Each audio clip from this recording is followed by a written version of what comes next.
지난 3월 첫 주에 교회 설립 30주년 와서 말씀을 전하고 3개월여 만에 와서 여러분들에게 2부와 3부 말씀을 전하게 되었습니다.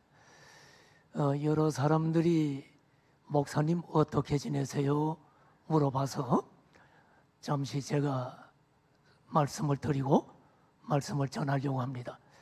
지난주는 저 금천구 독산동에 있는 어느 교회에서 부흥회를 해달라고 해서 3일간 초청을 받아 금, 토, 주일 그곳에서 예배를 드리며 좋은 시간을 또 가졌습니다. 얼마 전에는 작은 교회인데 7주년 기념주일이 되었다고 여러 인사들을 초청을 하고 절들어 설교를 해달라 그래서 그곳에서 말씀을 전했습니다. 그리고 우리 교단은 아닌데 굉장히 큰 초대형 교회가 있는데 한 10,000명 정도 되는 교회입니다. 그곳에서 주일 3부 예배 제가 한번 설교를 할 수 있는 기회가 있었고 또 그 교회에서 또 주중에 저녁에 하나님의 말씀을 전하는 기회가 있었습니다. 자, 그렇게 지나고 오늘 이제 2부, 3부 예배로 하나님의 말씀을 여러분들에게 전하려고 합니다. 지난주에 새생명 전도 축제를 하면서 교회를 오랫동안 안 나오던 분들과 또 새로 오신 분들이 한 300명 가까이 왔다고 이야기를 들었습니다. 오늘 2부 예배에 그분들이 참석을 하셨는지 모르는데 참석하셨다면 여러분 정말 잘 오셨습니다.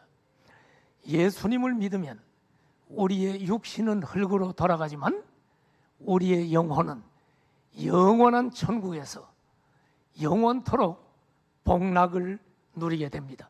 그러므로 교회를 오래간만에 오셨던 처음 오셨던 여러분은 이제 신앙 변치 말고 하늘 날아갈 때까지 예수님을 잘 믿기를 부탁을 드립니다.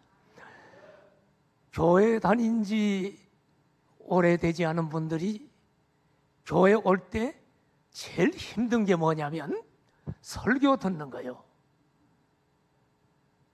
뭐 찬양하고 이런 건 견디는데 설교는 견디기가 어려워. 왜? 성경 말씀을 모르기 때문에 설교 듣는 것이 힘들어. 그걸 우리 기존 성도들은 이해를 해줘야 돼. 나도 초신자 때 목사님이 설교하는 내용이 무슨 소리인지를 모르니까 얼마나 힘든지 몰라. 자, 그러나 여러분 교회 온 지 얼마 안 되는 분들도 좀 견디시고 억지로라도 여러분들이 성경 말씀, 설교 말씀을 듣다 보면 어느 날 성경 말씀이 뚫리는 날이 와. 그때는 당신이 복 받는 날이에요, 여러분. 인생이 변화되는 날입니다. 인생이 위로를 받는 날입니다. 치유되는 날입니다. 그러므로 여러분 힘들더라도 참여하시고, 그리고 나는 여러분 뭐 여기를 자주 오는 사람이 아니고 지금 오면 뭐 이제 오래 올지 안 올지 계획이 없습니다. 또 언제 올지 모르니까 이 목사님 처음 만났는데 이제 무슨 말씀을 하나 좀 잘 힘들지만 들어보시고, 특별히 오늘 새로운 분들이 있기 때문에 제가 성경의 어려운 이야기를 하려는 게 아니라 성경의 이야기를 좀 하려고 합니다. 이야기는 드라마 보듯이 내용이 있지 않습니까? 그래서 오늘은 성경 이야기를 하려고 하니 좀 잘 견디고 들어주시기를 바랍니다. 오늘은 그리스도인의 성공에 대해서 말씀을 전하려고 합니다. 많은 사람들이 묻습니다. 목사님, 예수님을 믿으면 복을 받습니까? 그 대답은 예, 하나님께서 복을 주십니다. 이것이 대답입니다. 그러나 하나님께서 복을 주고 쓰고자 하는 사람은, 크게 쓰고자 하는 사람은 그 사람 마음속에 꿈을 주시고 어두운 고난의 터널을 지나게 하시는 경우가 많다는 것을 기억해야 됩니다. 다시 한번 얘기합니다. 하나님께서 복을 주시고 크게 쓰고자 하는 사람은 하나님께서 그 마음에 꿈을 주시고 그런 후에 어두운 고난의 터널을 통과하게 하신 후에 복을 주시는 경우가 많다는 사실입니다. 하나님께서 주신 꿈을 간직한 채 달려가는 성도에게 다가오는 모든 고난들은 단순한 고난이 아니라 이 고난이 합력하여 훗날에는 선을 이루는 것을 보게 됩니다. 창세기에 나오는 대표적인 인물이 요셉이라고 하는 인물입니다.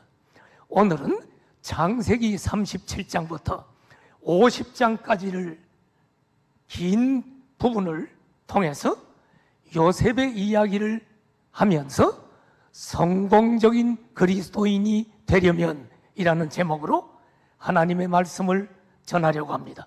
자, 성공적인 그리스도인이 되려면 어떤 단계를 거칠까? 첫째로 하나님의 꿈을 꾸십시오. 꿈과 비전을 가진 사람이 성공합니다. 예수님을 믿지 않는 세계의 사람들도 꿈과 비전을 가진 사람들은 그 꿈을 이루기 위해서 목표를 정하고 노력함으로 성공하는 경우를 많이 보게 됩니다. 그러나 여러분, 그리스도인으로서의 성공은 세상적인 성공과는 그 차원이 다릅니다. 세상적인 성공은 돈 많이 벌고 권력, 명예를 누리는 것이 목적이라면 그리스도인의 성공은 단순히 부귀와 영화를 누리는 것이 목적이 아니고 하나님의 영광을 드러내는 것이 그리스도인의 성공의 목적입니다. 그리스도인으로서 세상에 선한 영향력을 끼치고 그리고 하나님의 영광을 드러내는 자가 성공하는 자입니다.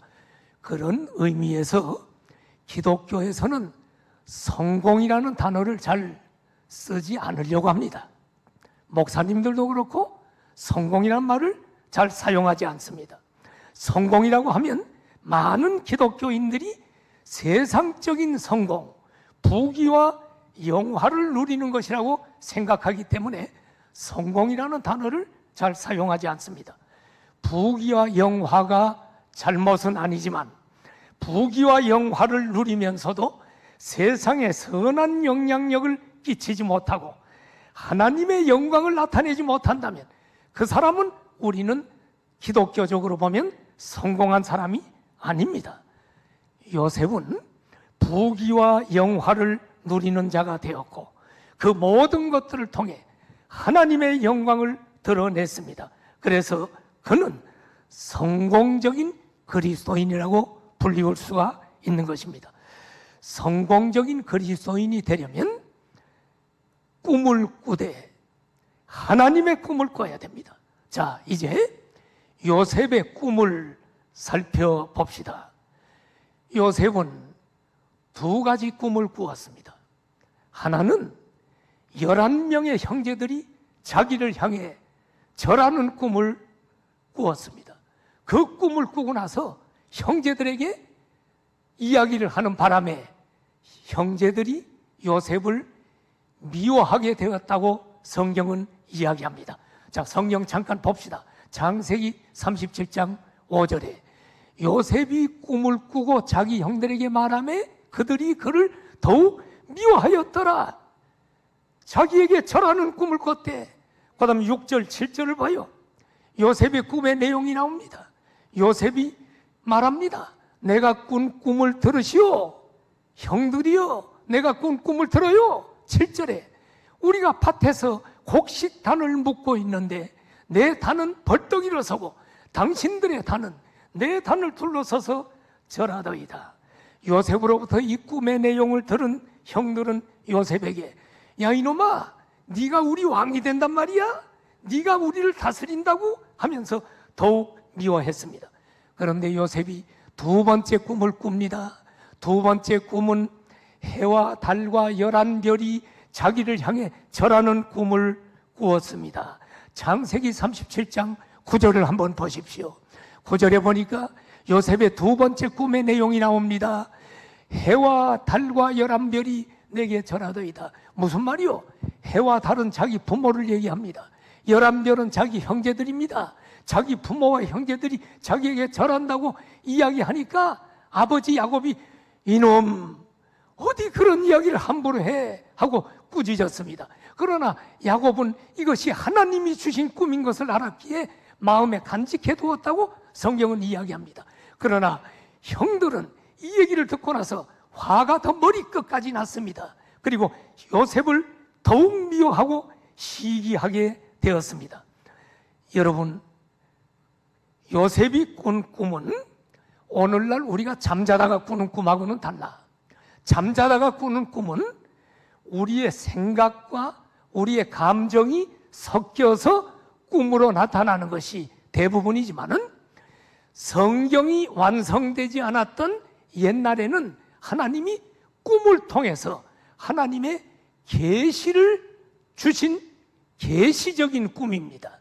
오늘날은 여러분 신구약 성경 66권의 하나님의 계시가 완성이 돼서 우리에게 주어졌어요. 그러므로 성경 계시가 완성된 지금은 우리가 잠자다가 꾸는 꿈을 하나님의 계시라고 하면 이단이 되는 거예요. 그렇지 않습니다. 그런데 여러분, 오늘날 우리가 꾸어야 할 꿈은 자다가 꾸는 꿈이 아니라 하나님의 계시인 성경 말씀을 읽고 묵상하고 오늘 지금처럼 설교 말씀을 듣고 하면서 하나님이 주시는 꿈을 꾸어야만 합니다. 성경 말씀이 그리스도인의 비전이 되어야 하고 꾸어야 할 꿈이 되어야 합니다. 하나님을 알지 못하는 사람들이 자신의 미래를 위해 비전과 꿈을 가지고 성공하는 사람들이 세상에 있습니다. 예를 들어서 올림픽 금메달 선수, 또 세계적인 예술가, 과학자, 자수성가로 큰 돈을 번 사람, 이들은 자기들의 꿈을 꿨지만은 그 꿈은 하나님과 상관없는 꿈이요 자신의 야망일 뿐입니다. 우리 그리스도인들은 이런 것을 성공이라고 말하지 않습니다. 내 야망의 꿈이 아니라 하나님께서 주시는 꿈, 그것을 진정 그리스도인으로서 성공한 사람의 꿈이라고 이야기합니다. 여러분, 이태원에서 헬로윈 재작년 10월에 참사가 일어나서 159명의 희생자를 냈지요. 얼마나 가슴 아픈지 몰라. 할 일 많은 젊은이들이 한순간에 세상을 떠나게 돼서 너무너무 가슴이 아파요. 누구 잘못입니까?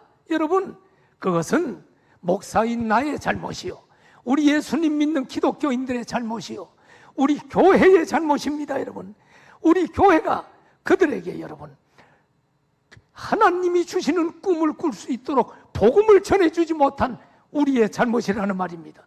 교회가 그들에게 마음껏 젊음의 꿈을 발산할 수 있는 현장을 만들어주지 못했습니다. 우리 기독교가 세상 문화를 정복해야 되는데 세상 문화에 침몰되었습니다. 10월 말에 사건이 일어났죠. 10월 말은 어떤 날입니까? 교회는 종교개혁 주일입니다. 이때 교회는 이들에게 어떤 것도 마련해 주지 못해서 그들은 이태원으로 갔습니다. 헬로윈 축제는 뭔 줄 알아요? 여러분, 유령이나 괴물 분장을 하면서 즐기는 귀신들의 축제인 것을 여러분 아십니까? 우리 한국교회는 이때 종교개혁 축제, 기독교 문화 축제, 성령 축제를 열면서 젊은이들에게 주님 안에서 마음껏 꿈꾸고 에너지를 발산할 수 있는 현장을 만들어줘야 되고 축제의 장을 만들어줘야 되는데 한국교회는 잠잠했습니다.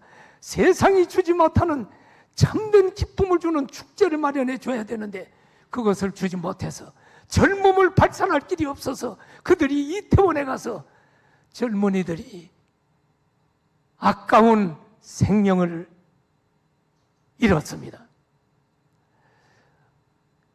하나님께서 주신 꿈을 꾸고 성공적인 삶을 사는 그리스도인이 많이 있지만 오늘은 한 사람을 소개하려고 합니다.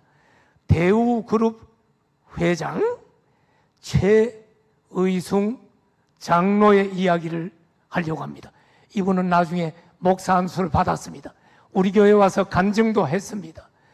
이분은 건국대학교 대학원 경제학 박사학위도 받았습니다. 최의숭은 충남 태안 깊은 산골에서 태어나서 농사를 지으며 자라났습니다. 형제가 6명, 부모님까지 해서 8 식구가 깊은 산골에서 농사를 짓고 살았습니다. 그 깊은 산골에는 자동차도 기차도 볼 수가 없고 초등학교도 없습니다. 아버지는 어느 날 갑자기 농사를 짓다가 이렇게 하면 우리 자녀들은 영영이 비참하게 살게 될 거야. 그래서 이 아버지는 어느 날 자녀를 위해 자동차도 보이고 기차도 보이고 초등학교가 있는 곳에 살아야겠다고 생각하고 하나님을 모르는 이 아버지가 막연히 하나님 앞에 기도했습니다. 그러다가 기도하면서 어디로 가게 됐냐면 대천에 초가집 하나를 샀는데 그 초가집 앞에는 자기 초가집보다 4배나 큰 초가집이 있었는데 그 초가집이 보령군 전체에 하나밖에 없는 대천 감리교회였습니다. 가족들은 모두 그 대천 초가집에 이사해서 그 대천 감리교회에 등록하고 교회를 다녔습니다. 그러던 어느 날 최의숭의 인생이 완전히 바뀌는 사건이 일어났는데 그것은 목사님의 주일 설교를 듣고 나서였습니다. 목사님 설교는 어떤 내용이었냐면 크리스찬은 꿈을 가져야 한다라는 내용의 설교였습니다. 그때 최수웅은 대천 공립농업전수학교를 다니고 있었는데 너무너무 가난했어요. 대학을 갈 수 없어. 그는 평생 농사나 지어야 돼. 그런데 대학을 갈 수 없는 사람이 무슨 꿈을 가져야 합니까? 그런 그가 크리스찬은 꿈을 가져야 한다는 목사님의 설교를 듣고 집으로 돌아가는 중에 오른쪽에 공동묘지가 있는데 그곳에 머물러 서서 공동묘지 옆에서 하나님께 간절히 기도했습니다. 간절히 기도할 때 하나님의 음성이 들려왔는데 예레미야 33장 3절 말씀이 갑자기 들리는 것이 아닙니까? 너는 내게 부르짖으라 내가 내게 응답하겠고 내가 알지 못하는 크고 은밀한 일을 너에게 보이리라. 그 하나님의 음성을 듣고 최의숭은 깜짝 놀랐습니다. 그러면서 그는 갑자기 3가지 꿈을 갖게 됐는데 최의숭 고등학생의 3가지 꿈의 첫째는 나는 박사가 되고 교수가 돼야겠다 꿈을 꾸고 큰 회사 사장이 되는 꿈을 2번째로 꾸고 3번째 나는 100개의 교회를 전 세계에 건축해야 되겠다. 아니 말도 되지 않잖아요. 가난하게 가난한데 돈도 없는데 무슨 박사가 되고 교수가 되고 큰 회사 사장이 되고 100개 교회 건축 하나가 얼만데 전 교인들이 합해도 교회 하나 세우는 것도 힘들어서 허덕거리는데 혼자서. 그런데 평소에 이것을 생각한 것이 아닌데 목사님께서 크리스찬은 꿈을 가져야 한다는 그 말씀을 듣고 공동묘지에서 부르짖으면서 기도한 이 3가지 꿈이 나중에 다 이루어졌습니다. 할렐루야. 1964년에 건국대학교 전체 수석 입학을 하고 수석 졸업을 하고 1984년도에 건국대학원에서 경제학 박사학위를 받음으로 박사학위를 받겠다는 꿈이 이루어졌는데 그런데 3가지 꿈 중에 제일 먼저 이루어진 것은 박사학위가 아니라 큰 회사 사장이 되는 꿈이 이루어진 것입니다. 대학 4년 동안 돈 없죠? 근데 장학금 받고 하숙비도 학교에서 받았어요. 그 후에 군대를 갔다 와서 삼성그룹의 공채 8기로 입사를 해서 삼성에 6년 7개월을 근무했습니다. 그런데 6년 7개월을 근무하고 나니까 그때 대우라고 하는 그룹이 하나 창업이 됐어. 나이가 많으신 분들은 알 거요. 김우중 회장이 자수성가한 거 아닙니까? 대우그룹이 창업이 돼가지고 이제 대우에서 이 최의순이라는 사람을 스카웃 해가지고 대우에서 13년 근무하면서 1981년에 대우 아메리카 사장이 되었습니다. 그래서 하나님께서 큰 회사 사장 되는 꿈을 이루어 주셨습니다. 그런데 여러분, 100개 교회를 건축하려는 세 번째 꿈이 있잖아. 이것은 남의 회사 월급 사장이 돼서는 100개 교회를 세울 수가 없어. 그래서 직장 생활 20년 만에 다 때려치고 자기 회사를 세웠는데, 그것이 1985년 대의테크 주식회사라는 자동차 부품 회사를 설립을 했습니다. 그리고 1989년에 대의그룹을 창립하고 대의그룹 회장이 되었습니다. 그리고 지금은 세 번째 꿈도 다 이루어져서 전 세계 38개 나라에 주로 이슬람권에 100개가 넘는 교회를 세웠습니다. 최의승 장로 부부는 음력설, 추석, 여름 휴가 얼마나 여러분 그때 놀고 싶을 때요. 그런데 그때 그는 선교지로 나가서 교회를 개척을 했습니다. 그리고 2012년도에 최의승 장저와 그 아내 되는 권사님은 신학 공부를 하고 목사 안수를 받았는데, 왜 목사 안수를 받았느냐? 선교지에 나가서 세례를 주려고 하니까 목사가 아니면 세례를 못 주니 할 수 없이 목사 안수를 받고, 축도를 해야 되는데 목사가 아니면 축도를 못 하니까 두 사람은 목사 안수를 받았던 것입니다.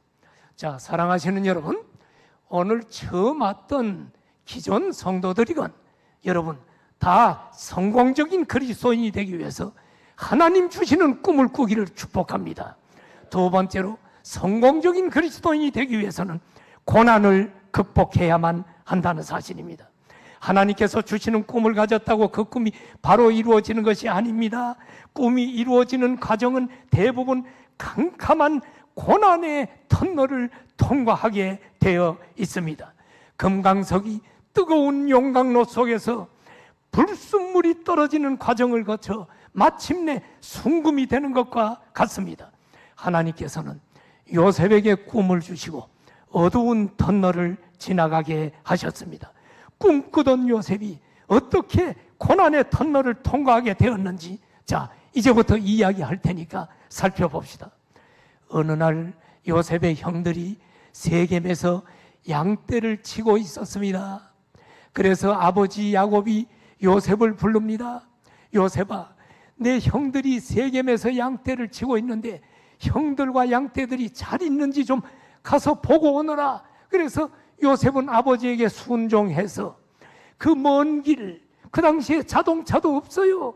그런데 험한 산지로 연결되어 있는 헤브론에서 세겜까지 100km가 되는 그 먼 길을 아버지 말에 순종해서 형들을 찾아가지만 그곳에서 형들을 찾지 못하고 물어 다시 북쪽으로 도단이라는 곳에 30km 떨어진 도단이라는 곳에까지 갑니다.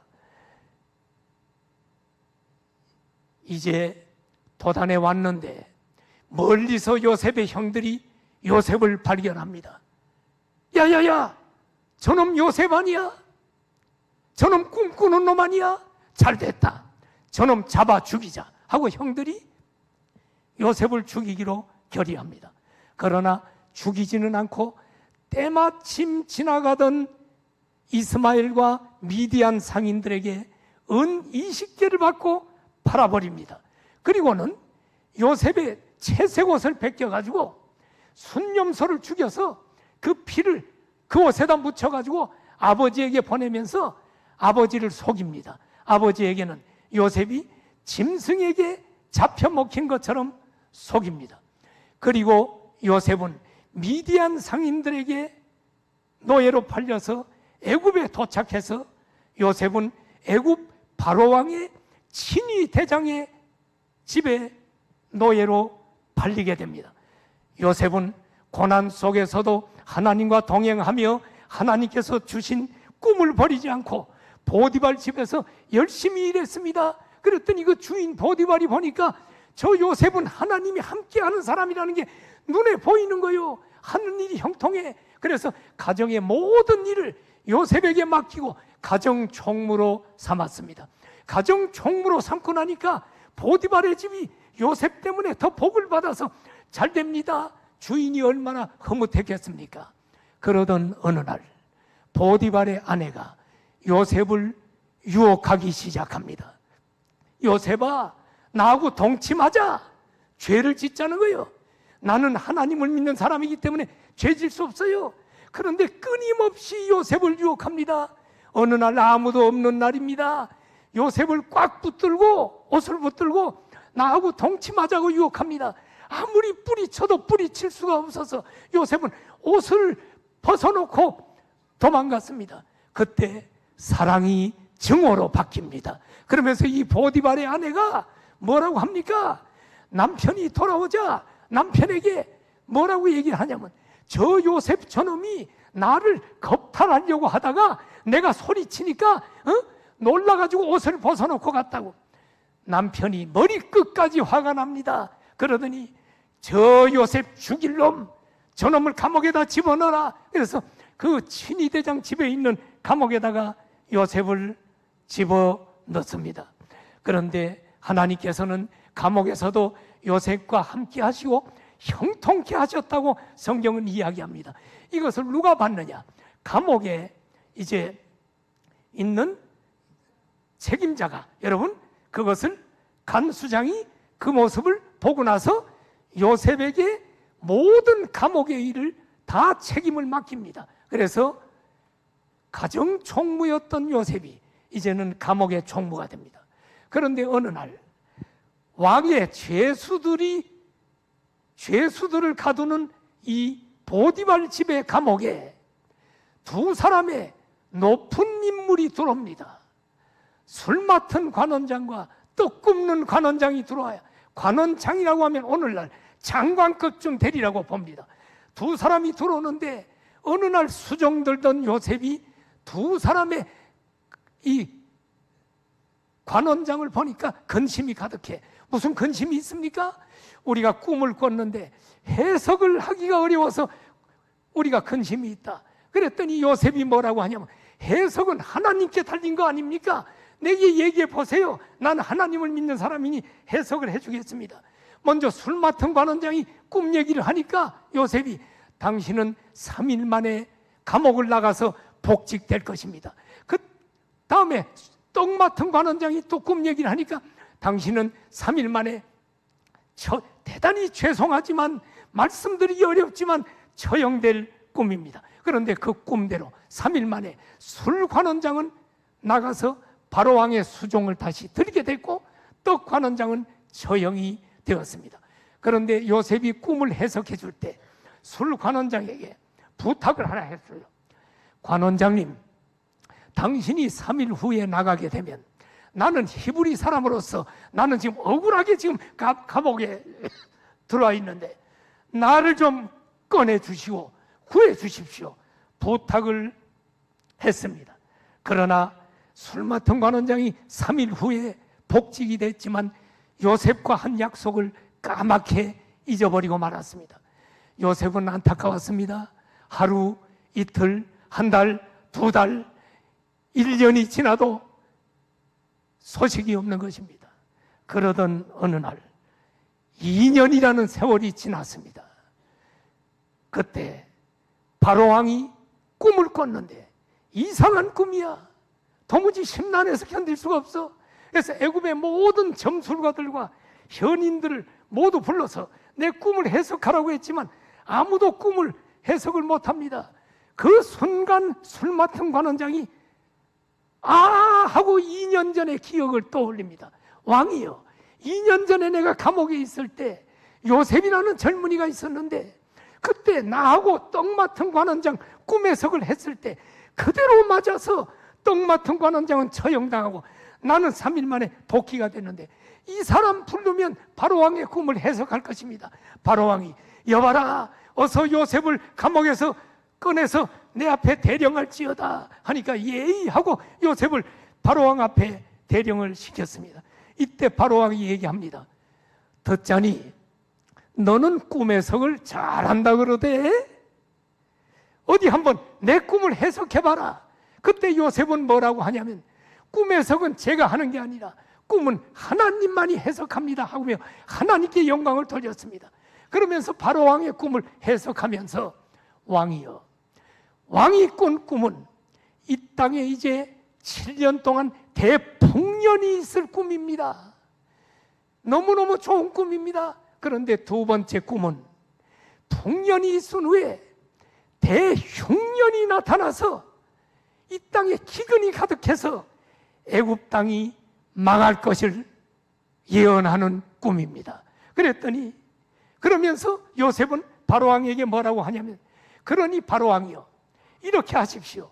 하나님의 영에 감동되고 그리고 이제 명철하고 지혜 있는 사람을 택해서 이 애굽 땅을 다스리게 하셔서 7년 동안 풍년이 있을 때 곡식을 창고에 저장했다가 흉년이 있을 때 그것을 풀면 애굽 땅이 망하지 않을 것입니다 라고 이야기하니까 바로왕이 뭐라고 합니까? 바로왕이 이렇게 하나님의 영에 감동되고 명철하고 지혜 있는 자가 너 말고 어디 있느냐? 그래서 바로왕은 이름 그대로 바로 요셉을 총리로 임명합니다. 참 그 이름이 멋져, 바로왕. 그래가지고 여러분 총리가 됩니다. 자 보세요. 가정총무였던 그가 고난을 통해 감옥 총무가 되었다가 그는 애굽 나라의 2인자 총무가 되는 복을 받게 됩니다. 이제 하나님의 꿈을 꾼 요셉은 캄캄한 고난의 터널을 막 벗어나기 시작했습니다. 자, 성도 여러분 기억하십시오. 잠자지 말고 기억하세요. 네. 하나님의 음성을 듣는 자는 복 받고 잠자는 자는 이 복을 놓치는 거예요. 네? 기억하세요. 여러분, 하나님의 꿈을 꾸는 자에게 반드시 복이 오는데 고난의 터널을 통과할 수 있다는 것을 꼭 기억하고, 지금 예수님 믿고 힘들고 고난 가운데 있는 성도가 있다면 여러분 이 터널을 지나고 나면 복이 올 것이라는 믿음을 가지고 신앙생활 절대로 뒤로 물러나지 말기를 바랍니다. 자, 이제 다시 성경 이야기를 할게. 하나님 주신 꿈을 꾸고 캄캄한 고난의 터널을 지나면서도 믿음으로 그 꿈을 붙들고 하나님과 동행하며 살았던 요셉에게 어떤 결과가 주어졌는가? 결론, 요셉은 성공적인 그리스도인이 되었다는 사실입니다. 요셉은 자기 자신만 부귀와 영화를 누린 성공자가 아닙니다. 애굽의 총리가 된 요셉은 풍년 동안에 곡식을 모았다가 풍년에 그 곡식을 풀어놓음으로 애굽뿐 아니라 이웃나라까지 사람을 살리는 선한 영향력을 나타내었습니다. 애굽의 바로왕과 고관들에게 하나님을 증거한 것은 물론이고 애굽 온 땅에 하나님의 영광을 드러내는 아름다운 그리스도인의 성공적인 그리스도인의 모습을 보여줬습니다. 그리스도인의 성공은 나 혼자 성공해서 복 받는 것이 아니라 그 성공을 통해 하나님을 높이고 많은 사람들에게 유익을 주므로 선한 영향력을 끼치는 것입니다. 그래서 여러분 누누이 내가 얘기했지요. 공부해서 남 주냐, 공부해라, 이런 말 하지 말라고. 공부해서 남 주자. 남 주기 위해서 공부해야지. 돈 벌어서 남 주냐, 돈 벌어서 남 주자. 남주기 위해서 성공하고 크리스찬들은 돈을 벌어야 됩니다. 여러분들은 하나님의 계시인 성경 말씀을 통해 하나님께서 주시는 꿈을 갖기를 축원합니다.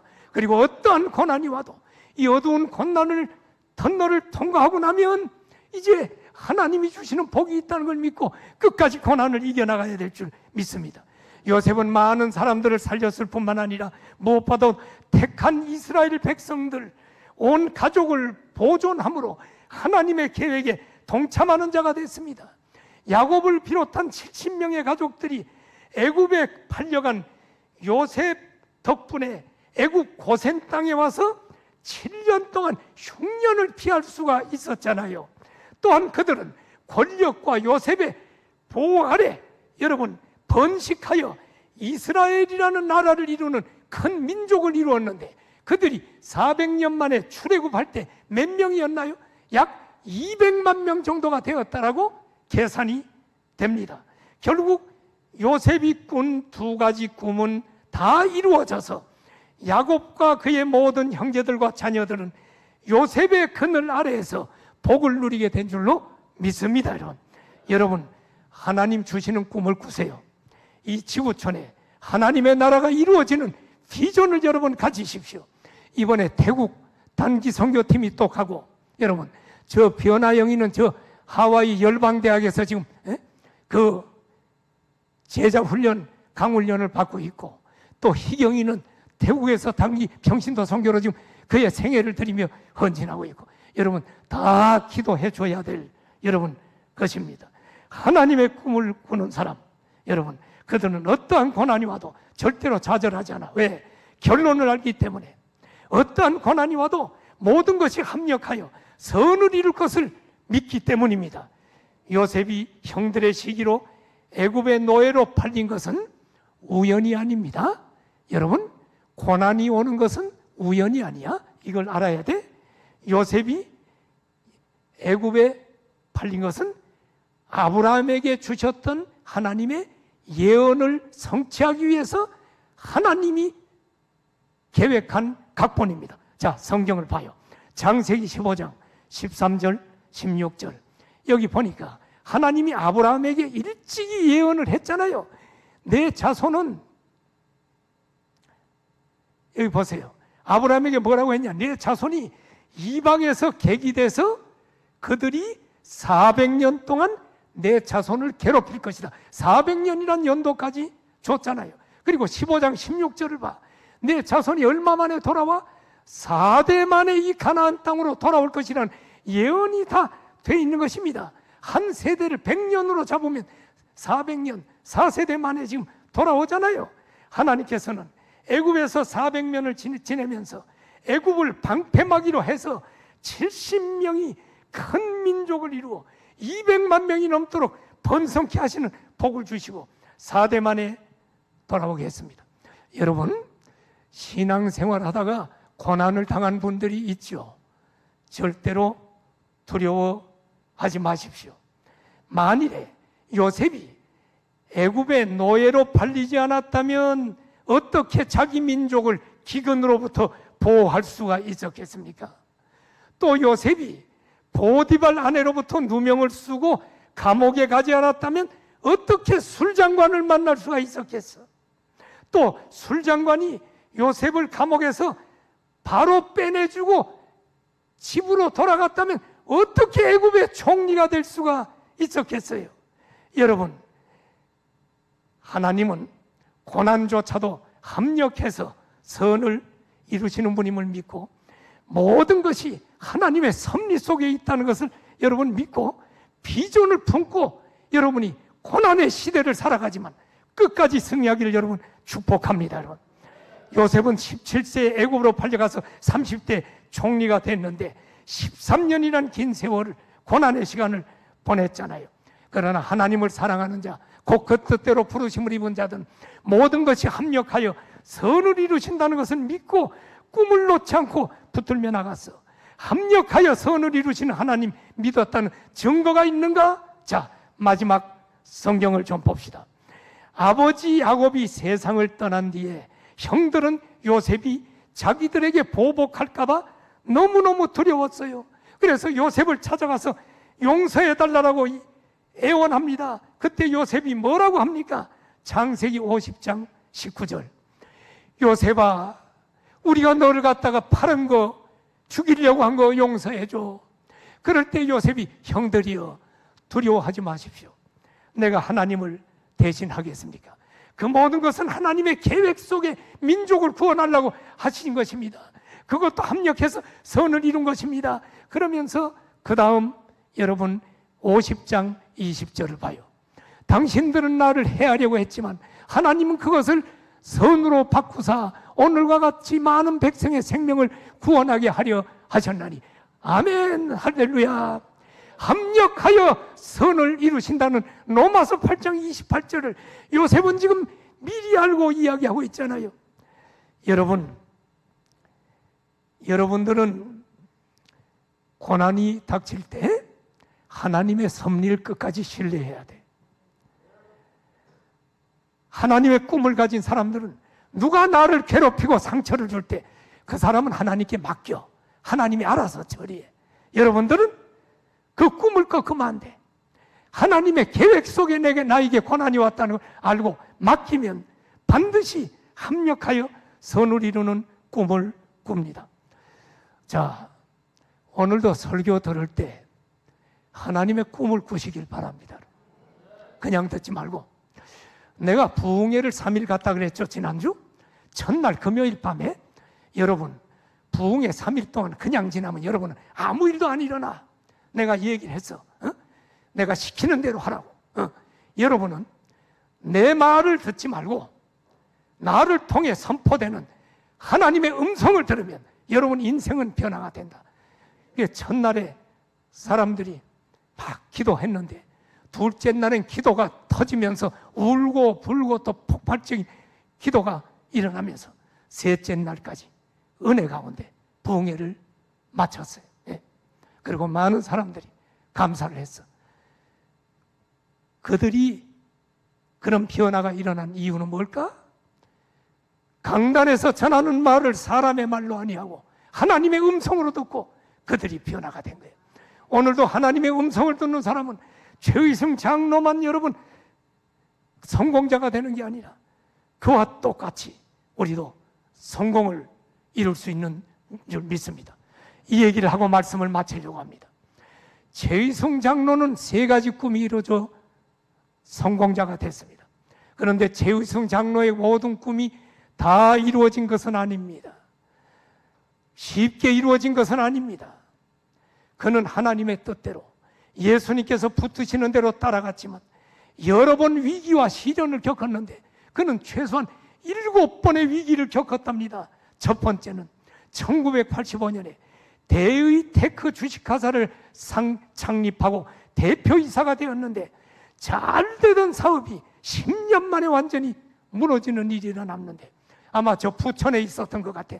엄청난 비가 와서 비가 목까지 와서 막 다 내려갔대. 그런데 이런 책상을 놓고 여기다 의자를 놓고 그 위에 올라섰는데 다 덮고 그 위에 올라선 자기까지 목까지 와서 조금만 더 오면 자기도 떠내려가는데 하나님 앞에 기도하는데 물이 점점점 줄더니 감해지더래. 그런데 회사는 다 무너져 버리고 공장은 다 떠내려갔지요. 두 번째 시련은 여기서 끝난 게 아닙니다. 1991년도에 다시 회사가 일어나서 천안의 땅을 크게 사서 공장을 지었는데 공장 하나는 가동을 하고 있었고 하나는 지금 이제 일주일만 있으면 준공을 하고 보험을 들게 돼 있었는데 갑자기 태풍이 물려오는데 불붙은 것이 태풍으로 인해서 순식간에 공장 2개를 태우고 플라스틱 제품에 자동차 부품을 만드는 회사니 플라스틱이 다 녹아버리고 완전히 잿더미가 되었습니다. 시련은 거기서 끝난 것이 아닙니다. 1999년에는 최의승 장로가 세운 대의그룹 회사 중 한 회사가 저 김우중 대우자동차에 납품하는 회사인데 119억을 납품을 했는데 대우가 망할 부도가 날 줄은 꿈에도 생각 못한 거예요. 대기업이 부도 날 줄은. 근데 여러분 아시지만 그때 대우그룹이 무너졌잖아요. 그것이 부도가 나면서 119억을 못 받는 거야. 119억을 받을 줄 알고 98억 어음을 발행을 했는데 돈을 못 받으니까 98억이 부도가 나면서 회사가 어려움이 왔습니다. 다 이제 얘기를 못하지만 이런 어려움이 7번 계속된 가운데서도 하나님께서는 필요한 사람들을 돕는 손길들을 보내주셔서 은혜를 베푸시고 다시 일어나게 하시고, 기도하면 하나님이 내게 크고 은밀한 일을 보이리라고 하시며 보여주시고, 그는 2016년 12월 18일 대한민국 국가조창기도회 회장으로 취임을 해서 우리 민족이 기도해야 산다고 외치면서 그는 3가지 꿈을 다 이루면서 그는 100개가 넘는 교회를 세우고, 이제 내가 100세까지 산다면 200개 교회를 세우겠다는 새로운 꿈을 가지고 달려가던 중에 2024년 올해 2월 29일 날 향년 86세로 나그네 인생길을 마치고 영원한 하늘나라로 옮겨져 안식하고 하나님의 상급을 누리고 있는 줄 믿습니다. 성도 여러분, 오늘 왜 이 설교할까? 설교 늘 들으니까 뭐 또 한편의 설교를 듣는다, 그 사람에게는 아무 일이 안 일어나. 여러분이 지금 하나님의 음성을 듣고 꿈이 없는 사람이 꿈이 생긴다면 그분은 이제부터 복을 받기 위해서 걸어가는 여정이 시작된 거예요. 예수님을 믿고 있는데 고난이 계속되고 있다면 오늘 이 설교를 듣고 하나님 음성을 듣는 사람은 아하, 이 고난 속에서도 좌절하지 말아야겠다. 하나님은 이것도 합력해서 선을 이룬다. 오늘 이 믿음 가지고 다시 용기 있게 일어난다면 그 사람은 하나님 음성 듣고 하나님의 위대한 사람이 될 줄로 믿습니다.